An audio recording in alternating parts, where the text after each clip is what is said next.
If you love tales of the sea, you probably have read many times of the Windward Passage. You traverse its salty expanse when you sail around the southeast end of Cuba, largest island of the West Indies. Should you go straight out from that southeast end of Cuba, as Columbus did on the 6th of December, 1492, and breast the intervening 50 miles of foaming, rushing blue water with its flying fish and screaming seabirds, you will come next to the second largest island of the romantic archipelago, an island wholly in the tropics.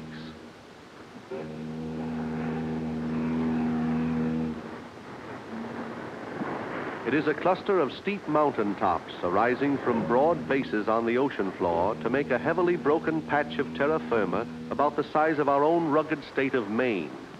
From the water level, though, the mountains are not very high. Even the tallest is under 9,000 feet. When Columbus saw this particular island, he called it Hispaniola, the Spanish. But the million or so Arawak Indians who were there before him already had a name for it. They called it Haiti, land of mountains. The name still varies, for today it comprises no less than 2 of the republics of the Western Hemisphere. The Dominican Republic occupies perhaps 2/3 of the area.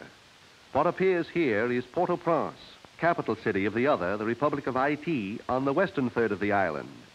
An excellent harbor encourages shipping, and Port-au-Prince has the additional advantage of being on an important air route between North and South America. In Columbus's day, the Indians thought that he came out of the sky in ships that really were great birds. The Spaniards were amused. But today, strangers from afar actually do descend on Haiti from the sky. Port-au-Prince is Haiti's capital in all respects, not only in transportation or in trade.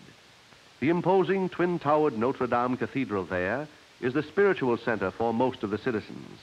The impressive National Palace, where the president lives, represents political authority.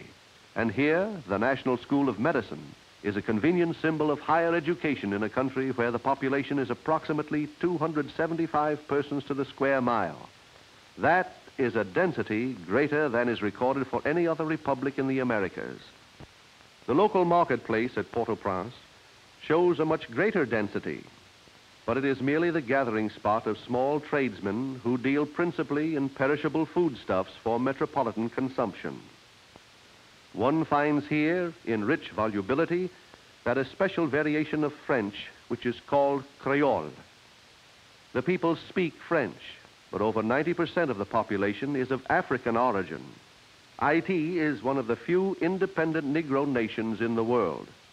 No point in lingering over the marketplace now, though. It's lunchtime, and practically everybody is stopping for a snack and a snooze. It is not especially hot.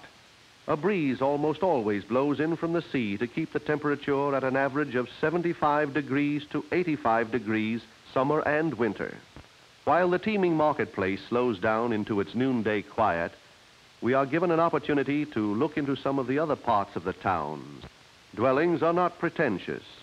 Structures of more than 1 story are uncommon, but each is its owner's castle. It is the house of a free man. In that concept, let us overlook the rude construction, the lack of facilities that we have come to regard as our everyday conveniences. For these people have something infinitely more precious than material wealth.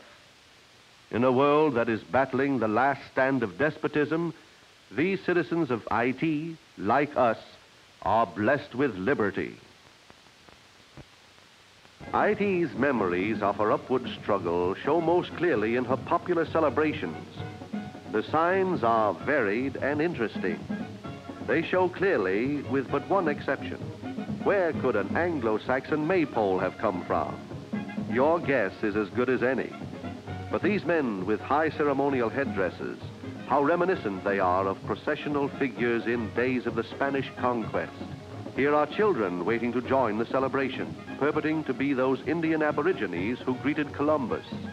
Unhappy people they were.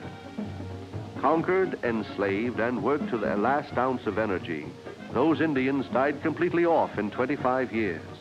They died mainly because they had known freedom and could not live without it. Whole centuries were to pass before Haiti would really know freedom again. In 1517, Negro slaves were brought from Africa to repopulate the island.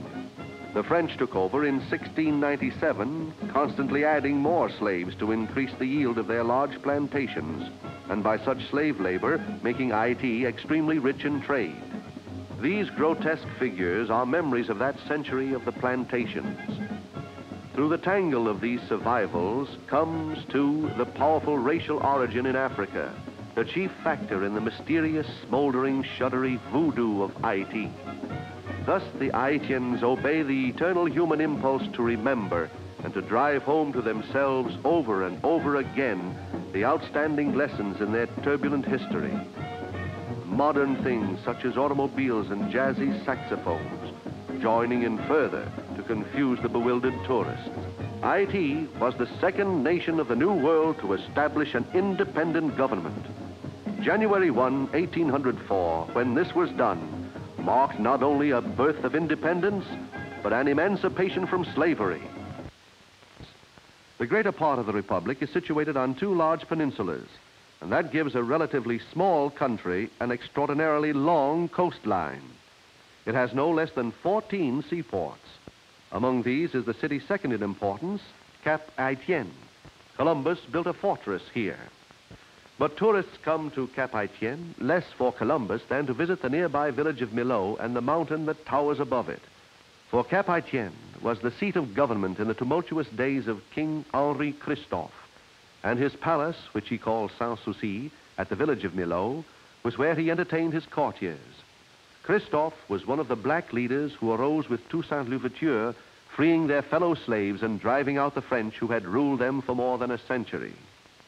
On the trail above the ruins of Sans-Souci, the tourists make their 2½ to 3 hours climb to the 2,600-foot level, where a far more magnificent pile attests the glory that was Christophe's. He was a monarch then, self-crowned king of Haiti. There is the place, the century-old Citadelle Laferrière. Christophe built it as a last stronghold should he ever need one. Actually, when he died in 1820, it was by his own hand, stone walls and high inaccessibility of no avail. He feared his enemies, and with reason. Back of each of the 365 windows in his citadel was a cannon aimed at intruders who never came. Yet, if Christophe had vast faults, he had grander virtues. As an administrator, he did much to raise his people. He established schools, built roads, encouraged agriculture. The citadel failed his purpose, no doubt, but it serves another that he did not anticipate. It is a solemn reminder to tourists who clamber thoughtlessly over the moss-covered ramparts that all North America owes a lasting debt to Haiti. It stands for the great change at the opening of the 19th century in Europe's attitude toward the New World, the end of her fond dreams of American conquest. The train of disasters that Christophe and his fellows caused the French persuaded Napoleon that the price of Western Empire was too great. He suddenly decided to sell out, the United States making the Louisiana Purchase from him for $15 million.